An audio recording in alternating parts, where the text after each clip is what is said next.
हर हर महादेव।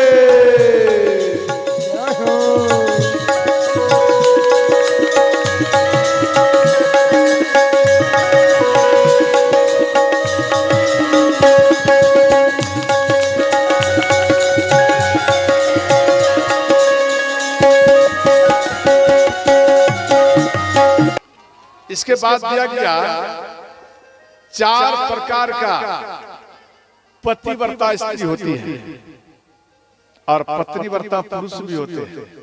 ध्यान देना, दोनों की बात दिया गया। उत्तम में दिया गया स्वप्न में भी, ऐसे प्रत्यक्ष की बात तो छोड़ दो, स्वप्न में भी किसी पुरुष को ना देखना और स्वप्न में भी किसी स्त्री को ना देखना। तो आप एक बात अवश्य बोलेंगे माता या पिता समान भाई बंधु, तो क्या मैं नगर में घूमता हूँ, माता लोग मिल जाते हैं तो क्या करूं, नयन को बंद कर लूं? आप नयन को बंद मत करिए, आप नयन को खुला रखिए, परंतु आप से मानो कोई माता बड़ी है या कोई पुरुष बड़े हैं, तो आप उनको माँ के समान देखिए, आप उनको पिता के समान देखिए। या कोई स्त्री छोटी है तो आप उनको बेटी के समान देखिए, या छोटी बहन के समान देखिए, या कोई छोटे हैं आप उनको छोटे भाई के समान देखिए, या तो बेटा के समान देखिए। तभी आपके अंदर में पावर बढ़ेगा, भक्ति बढ़ेगा। आपको देखने के लिए मना नहीं कर रहा हूं, आप देखिए, लेकिन किस नजरिए से आप देख रहे हैं ये उस पर थोड़ा होश रखें, समझ गए।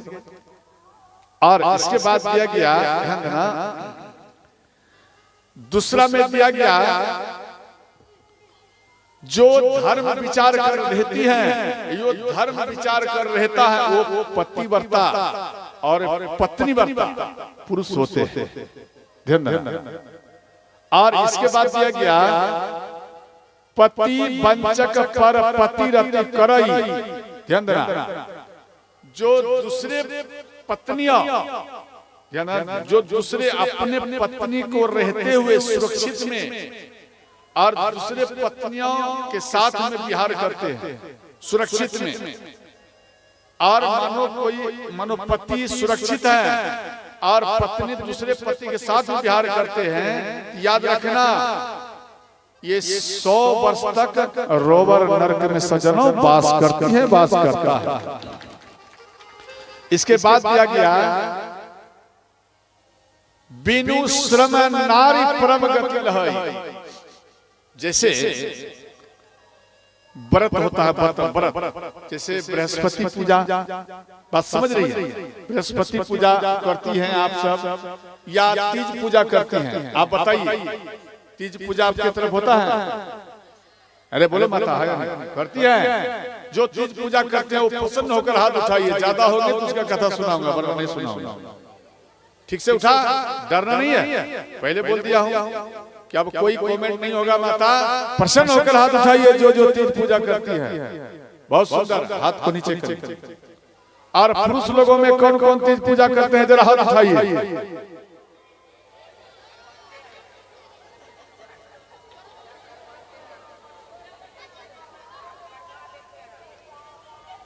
आप करवाते हैं, आप करते नहीं?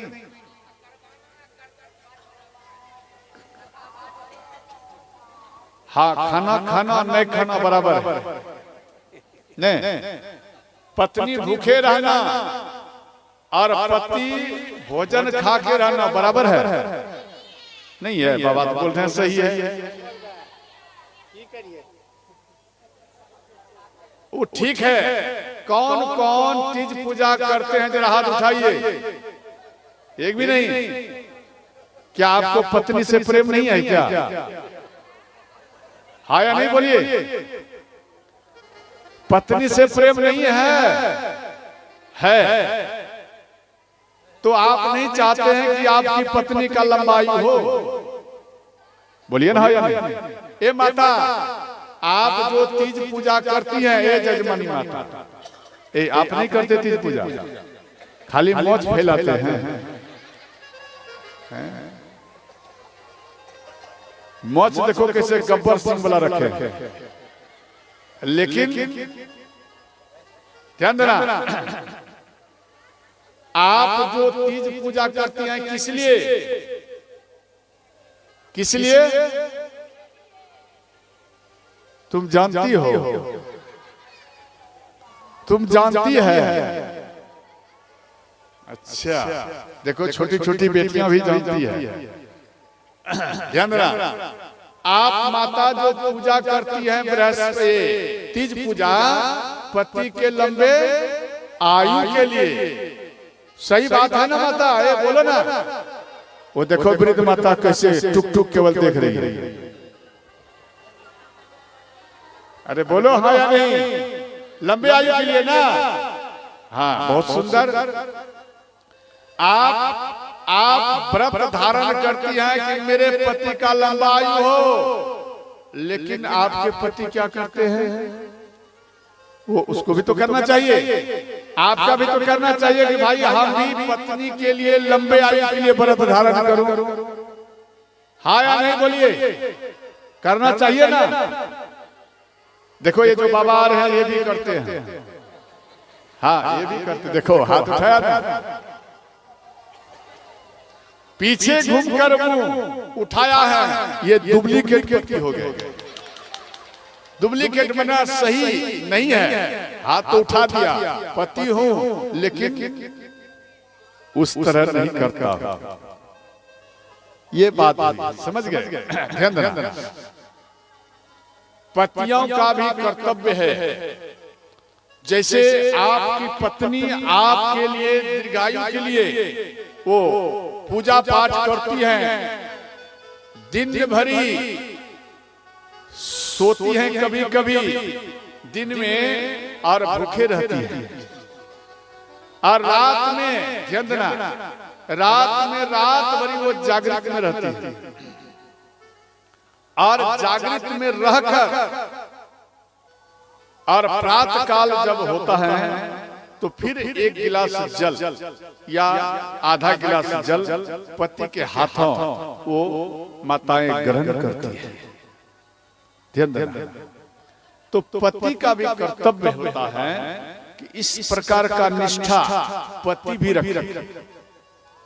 अगर आप मनो भूखे प्यासे नहीं रह सकते, हमें पता है कि आपका चूहा जो है पेट में ज्यादा कूदता है, ठीक अच्छा है, तो आप ऐसा करिए, आप शरबत पीकर रहिए। आपका शरीर काम नहीं करेगा, चल सकता है, शरबत पीकर आप पत्नियों का साथ दीजिए। जब आप तीज पूजा करेगी ना माता, तो उस दिन ज्यादा आपके पति मिलाए, कहाँ है जल्दी टाइम पर रोटी लाओ, टाइम पर भोजन लाओ, हाँ या नहीं, ए कहाँ है, खाली पूजा करने में रहती है, ला रोटी ला। उस दिन ज्यादा वो क्रोध में आते हैं। ध्यान देना, संध्या कालीन कहाँ जल्दी ला रोटी ला, सब्जी ला, थोड़ा नहा रही, अरे नहाने के चक्कर में ला। पति पूजा से बढ़कर कोई पूजा नहीं है। अब पति कितना बढ़िया फॉर्मेलिटी निभा रहे हैं, जरा देख लो। ध्यान देना, तो कहने का तात्पर्य ये है कि आप शरबत पीकर रहिए, नहीं रह पाते हैं तो फल खाकर रहिए, और इसके बाद उधर नहीं है कोई ऑप्शन, वो भी एक टाइम फल, एक पीस फल, एक टाइम संध्याकालीन या संध्याकालीन से पहले। संध्याकालीन तो कुछ भोजन नहीं करना चाहिए, उससे पूर्व आप एक टाइम मात्र एक पीस फल, और इसके बाद थोड़ा सा जल, उसके बाद नहीं लेना है जल, ना शरबत ना फल। लेकिन कई व्यक्ति ध्यान देना मंगलवारी भी करते हैं ना पुरुषों में, तो आप देखना 150 रुपया का इधर दाल भात तरकारी घी पापड़ अचार, ध्यान देना 25-30 टका में फरिया जाएगा। और जिस दिन मंगलवारी सोमवारी अगर पुरुष करते हैं तो आप उसमें देख लेना मैया कि 100-150 टका का काजू किशमिश वैरायटी सब ला करके रख लेंगे, देते रहेंगे दिन भर। क्या ये व्रत हुआ? क्या ये व्रत हुआ माता? विचार करो जरा। ये व्रत नहीं हुआ। व्रत का अर्थ है कि कष्ट होनी चाहिए। और ये तीज जो है इसका नाम है हरितालिका तीज। हरितालिका अर्थात जब भगवान भोलेनाथ मां पार्वती के तपस्या को सुनकर परीक्षा जब सप्तऋषि लेकर आए तो शिव जी खुश हो गए तो समाधि लगाए और काफी समय तक समाधि में रहे। तारक नाम का असुर प्रकट हो गया। इस बीच में देवताओं को कष्ट देने लगे। इतना समय तक भगवान शिव समाधि में रहे। तो इधर मां पार्वती दिमाग लगाई कि भगवान शिव इतना विलंब कर रहे हैं, तो मिलन व्रत, ध्यान देना, शिव जी को अपना बनाने के लिए मां पार्वती अपने पिता हिमालय राज से कहती हैं कि पिताश्री मैं तपस्या करने के लिए जा रही हूं। तो हिमालय राज बोले नहीं बेटी अब नहीं, एक बार तपस्या करके आ गई है, अब आपको भगवान शिव मिलेंगे, आप तपस्या करने के लिए मत जाओ, मना कर दिए। लेकिन यहाँ पर सखियां बोली नहीं, तपस्या करेगी तभी, आप एक काम करो तीज पूजा करो, तभी आपको पति जल्द मिलेंगे। तब कैसे होगा? तो सब सखियां मिलकर मां पार्वती का हरण किए, मां पार्वती को हरण किए और वन में आकर हरितालिका तीज पर्व किए।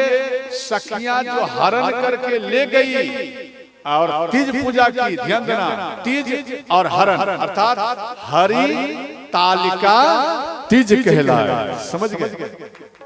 नहीं समझ में आया? हरण करके जो मां पार्वती को लेकर सखियां गई तो हरितालिका तीज वो व्रत का नाम कहलाया। ध्यान देना, इसलिए पति पत्नी मिलकर दोनों उनका सम्मान करिए और इन व्रत को पूजन करिए, पूर्ण करना चाहिए।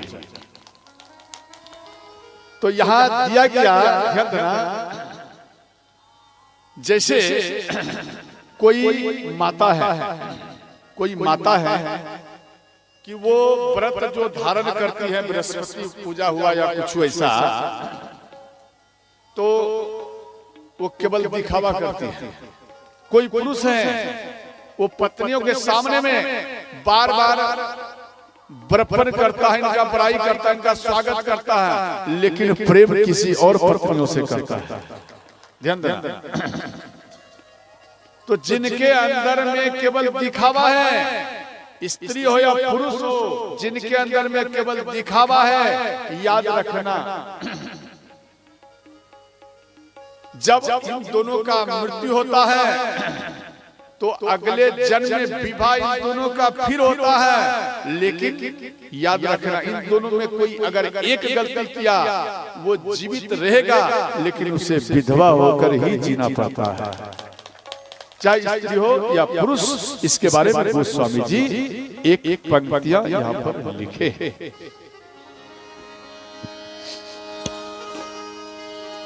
पति प्रतिकूल जन्म जहाँ जाई,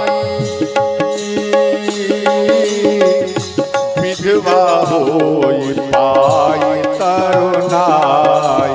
राम सिया राम जय जय राम, राम सिया राम जय जय राम। मंगल भवाय ओ मंगल हारी, ओमा सहित जपत त्रिपुरारी। राम सिया राम जोर जोर बजाइए। जय जय राम, राम सिया राम जय जय राम। हर हर महादेव।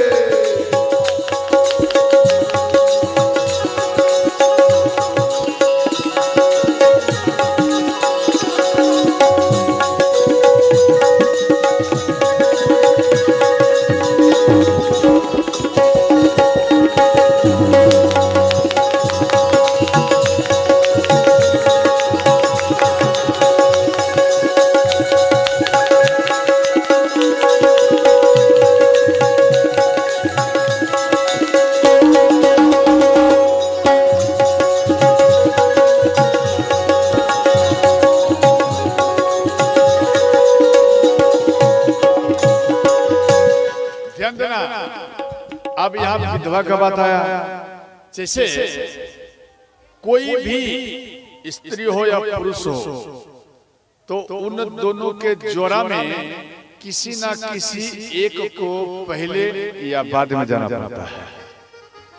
तो आप बोलेंगे भाई उसके बारे में भी बाबा बोल दिया, ऐसा बात नहीं है।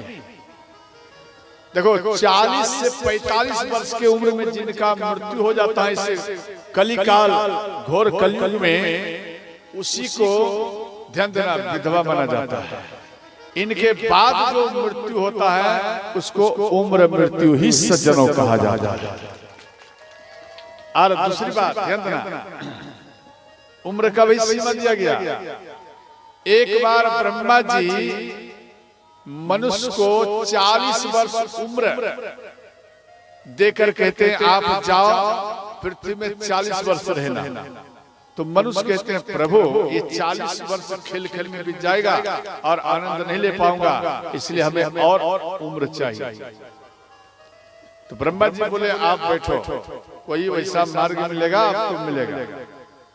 तो उधर से बैल को बुलाए, बैल, और बोले आप 40 वर्ष के लिए पृथ्वी में जाइए और दिन रात आप कोल्हू में चलते रहे। तो बैल हाथ जोड़ लिए, भगवान इस उम्र को आधा किया जाए, हम इतना दिन नहीं रहे, आधा करिए। तो 20 वर्ष बैल का भी आयु होता है, और वो जो 20 वर्ष बचा तो मनुष्य कहता है प्रभु ये 20 वर्ष उम्र हमें चाहिए।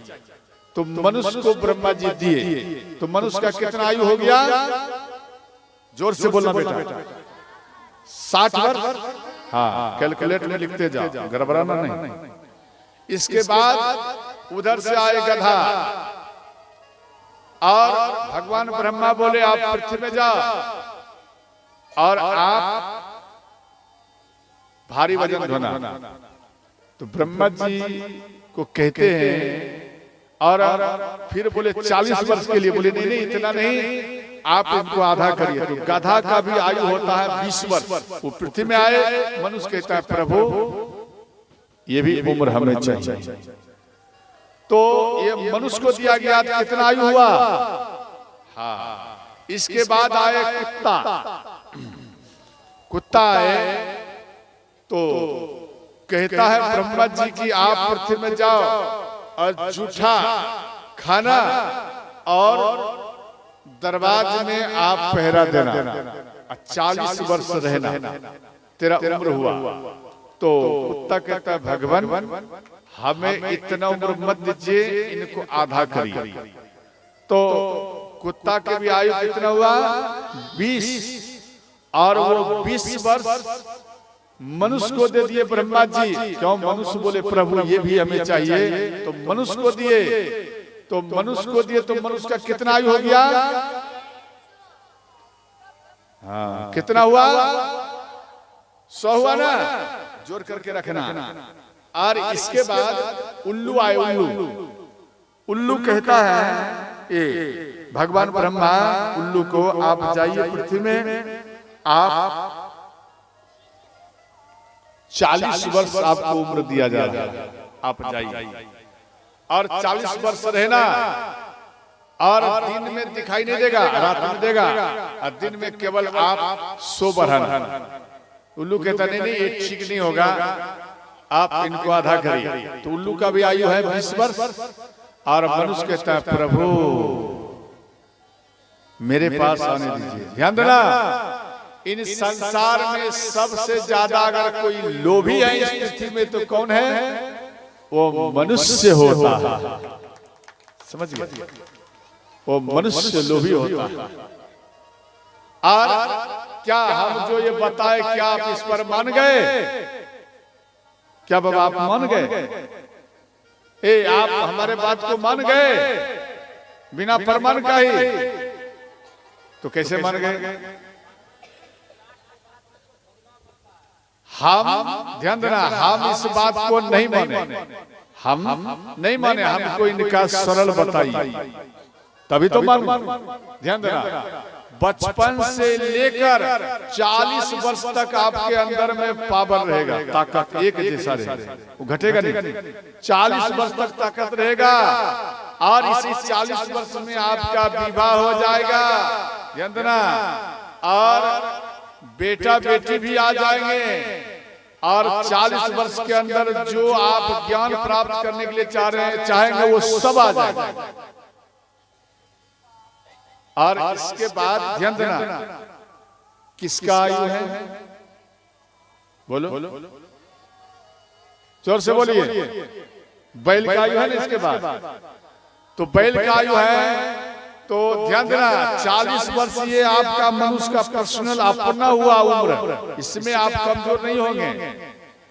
और जैसे ही 40 से पार करेंगे, बेटी के लिए व्यवस्था करना है, बेटा के लिए व्यवस्था करना है, माँ के लिए व्यवस्था करना है, पिता के लिए व्यवस्था करना है, पत्नियों के लिए खर्च व्यवस्था करना है, ये सब आपके ऊपर जिम्मेदारी आ जाएगा। और दिन रात बैल के समान आप 20 वर्ष तक मेहनत करते रहेंगे, तो 60 वर्ष तक आपका ये बीतेगा। इसके बाद किसका आयु है? जोर से, गधा। जब 60 वर्ष आपका आयु हो जाएगा तो आप पसरहा जाइए या स्टेशन पर जाइए। आप अगर 25 किलो का बोरा भी लिया है तो आप किसी रिक्शा पर नहीं लेंगे, आप डायरेक्ट उनको आप अपना सिर पर रख लेंगे और राम राम करते हुए आप सज्जनों घर चले जाएंगे। और मन में सोचेंगे भाई 20 रुपया उसको दूंगा, 10 रुपया उसको दूंगा, ये बचा लूं और आराम से चलते हुए चलूं। गधा के समान आपका जिंदगी चलता है। और ध्यान देना 60, 20, 80। अब किसका आयु आया? कुत्ता का। हाँ ठीक, किसी तरह दिमाग में रखना। कुत्ता जैसे आप 80 वर्ष पार हो जाएंगे तो बेटा, पुतहु और पोता, पोती, नाती, नतनी वाले आप हो जाएंगे। और आप जब बैठेंगे बाहर में, जब नाती पोता खेलते रहेंगे तो उस टाइम में आपका देखना किस प्रकार आप बोलती है या बोलते हैं। आप कहेंगे अरे कहाँ है, अरे बेटा गिर जाएगा, पोता गिर जाएगा, इस पर ध्यान दो, सुनती नहीं हो, अरे बात समझो, बात समझो, गिर जाएगा, सिर फूट जाएगा, ये होगा वो होगा। इस प्रकार से 80 वर्ष के बाद ये गति आपका धरेगा। इस प्रकार से जब आप बार बार बोलेंगे तो आपकी पुतहु क्या कहेगी? देखो कैसे कुत्ता की तरह झोंझोंता है। नहीं समझ में आया? देखो कैसे बूढ़ा कुत्ता की तरह झोंझों कर रहा है। ये आपका 20 वर्ष चलेगा, 100 वर्ष तक हुआ। उसके बाद किसका है? उल्लू। जब 100 वर्ष आपका आयु हो जाएगा, एक खाट पर या एक चौकी पर आप बैठे रहे, आप दौड़ भी नहीं सकते। दौड़ जाओ ऐसा नहीं हो, आप बैठे रहोगे और टुक टुक देखोगे कौन गया और कौन आया, कौन गया कौन आया, बस समझ गए। वो केवल देखते रहो, आप बोल नहीं सकते, आपके शरीर में पावर नहीं है। ये 20 वर्ष आपका चलेगा, ध्यान देना। और ये आपका आयु नहीं है, ये सब आयु, ध्यान देना, सब जीवों का है। इसलिए जैसा जीव है वैसा आपको भी करना पड़ता है, भुगतना पड़ता है। ऐसा आप कहेंगे बाबा 120 वर्ष तो हम लोग नहीं जी पाते हैं, पहले मर जाते हैं। 120 को आधा कर दीजिए, कितना हो गया? 60 में ही राधे राधे हो जाते हैं। 60 में ही राधे राधे क्यों? इसलिए हो जाते हैं जितना भगवान से आप दूर जाएंगे उतना आपका आयु धीरे धीरे घटता ही जाता है। समझ गए? इसलिए आप भगवान से दूर मत होइए, भगवान से आप सदा निकट रहिए।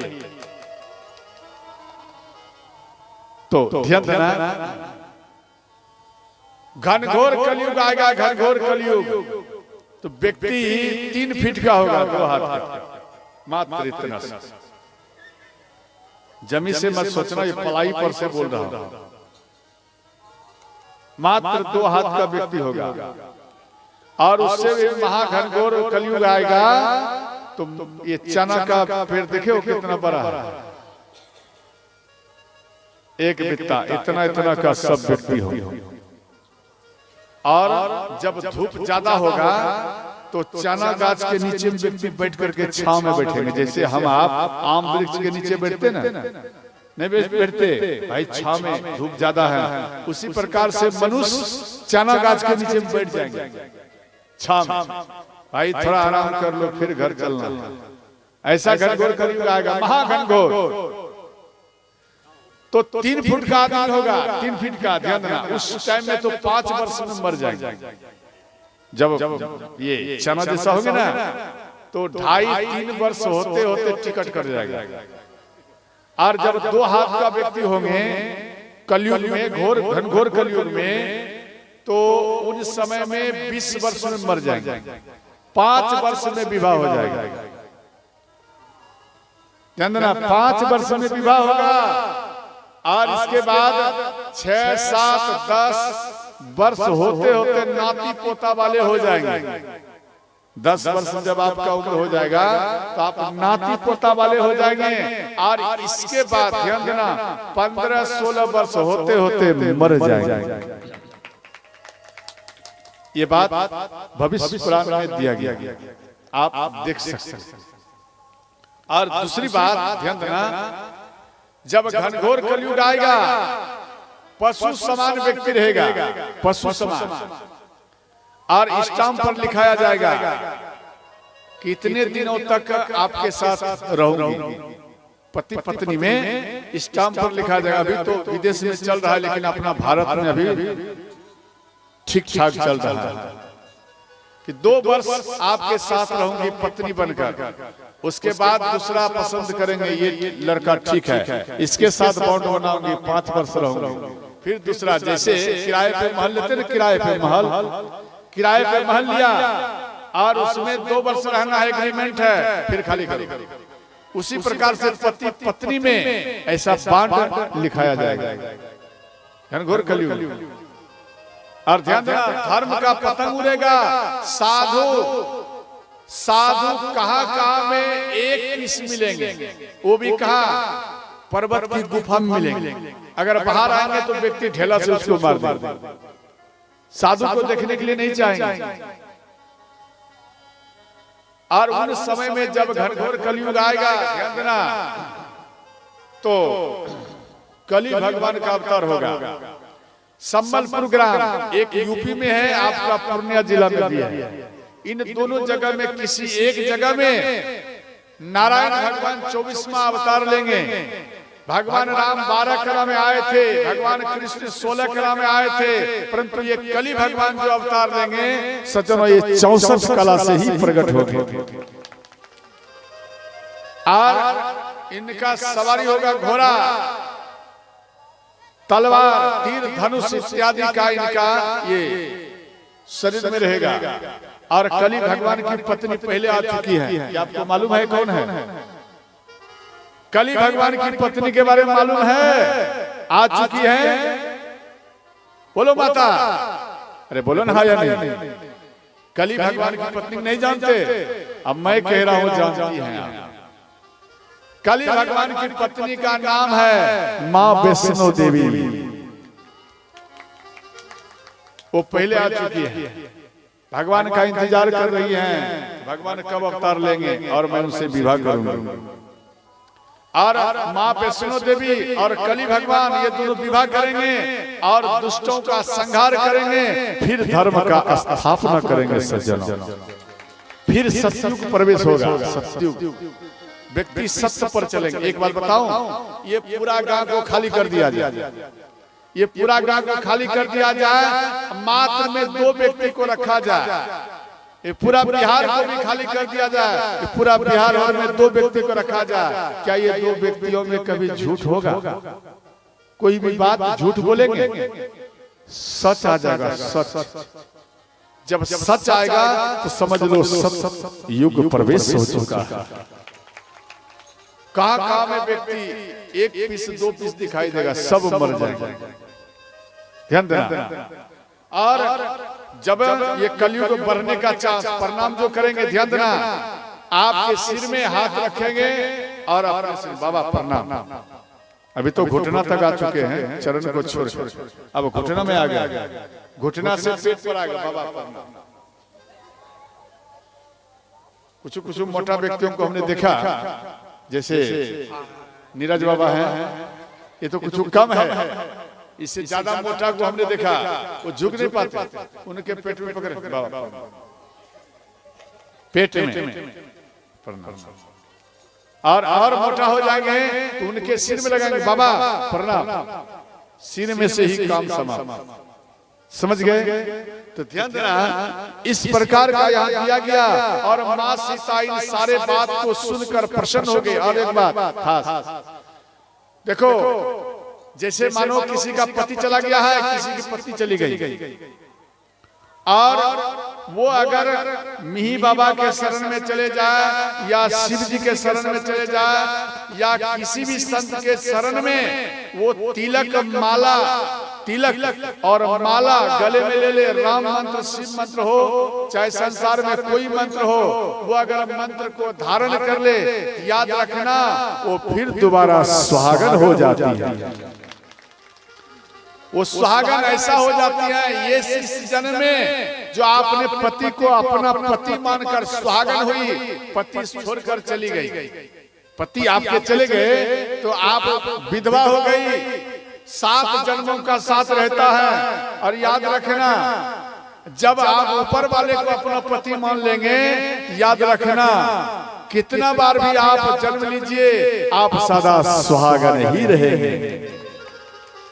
आप फिर पुनित काम में आप भाग ले सकते हैं। कोई भी मानो विधवा माता है, वो तिलक माला लगा लिए, उसका गोत्र भी बदल जाता है, उसका गोत्र बदल जाएगा।